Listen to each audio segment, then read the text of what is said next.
வணக்கம் அன்பு நேயர்களே. மீண்டும் உங்களை தமிழ்மணி நியூஸ் சேனல் வழியாக சந்திப்பதில் பெரும் மகிழ்ச்சி. இரண்டாவது டெஸ்ட் இரண்டாவது இன்னிங்ஸில் ஷர்மன் கில் சதம் அடித்ததால் இந்திய அணி 255 ரன்களை எடுத்தது. முதல் இன்னிங்ஸில் 143 ரன்கள் முன்னிலை பெற்றதால் இங்கிலாந்து அணிக்கு இலக்காக 399 ரன்களை நிர்ணயித்துள்ளனர். அதிரடி ஆட்டம். இலக்கு பெரியது என்றாலும் இங்கிலாந்து அணி எவ்வித அச்சமும் இல்லாமல் பேஸ்பால் ஆட்டத்தை வெளிப்படுத்தி வருகிறது.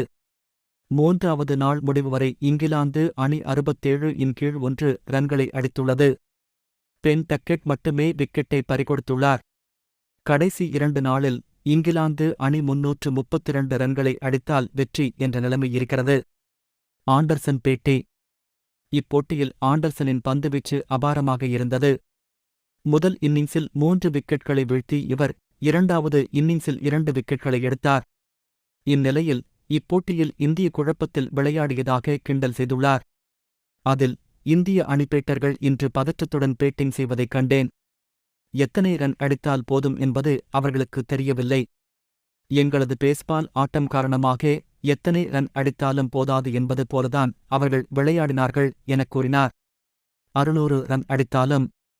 மேலும் பேசிய ஆண்டர்சன், நேற்று எங்களது அணிப்பயிற்சியாளர் பிரெண்டன் மெக்கல்லம் எங்களுடன் பேசினார். அப்போது இந்திய அணி 600 ரன்களை இலக்காக வைத்தாலும் நம்மால் திருப்பி அடிக்க முடியும் எனக் கூறினார். அதற்கு காரணம் பேஸ்பால் ஆட்டம்தான். கடந்த 2 வருடங்களாக நாங்கள் இதனை செய்து வருகிறோம். அதில் பெரிய அளவில் வெற்றிகளைத்தான் கண்டு வருகிறோம்.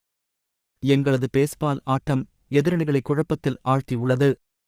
எதிரணி கேப்டனால் சரியான முடிவுகளை எடுக்க முடியவில்லை. எத்தனை ரன்னை இலக்காக வைக்க வேண்டும் என்பது அவர்களுக்கு தெரியவில்லை எனக் கூறினார். 60 முதல் 70 வரை ஓவர்களில் கடைசி 2 நாட்களில் 332 ரன்களை அடிக்க முடியுமா என ஆண்டர்சனிடம் கேட்டபோது, நாங்கள் பேஸ்பால் ஆட்டத்தைதான் விளையாடுவோம். வெற்றி தோல்வி குறித்து நாங்கள் யோசிப்பது கிடையாது. எங்களது ஆட்டத்தை தொடர்ந்து ஆடுவோம். இன்னமும் 180 ஓவர்கள் எஞ்சியிருக்கிறது. இதில் 60 அல்லது 70 ஓவர்களிலேயே 332 ரன்களை அடித்து வெற்றியைப் பெறுவோம். இதனை நிச்சயம் செய்வோம் என ஆண்டர்சன் அதிரடியாக பேசியுள்ளார். இதனால் நாளைய ஆட்டம் பெரும் எதிர்பார்ப்பை ஏற்படுத்தியுள்ளது.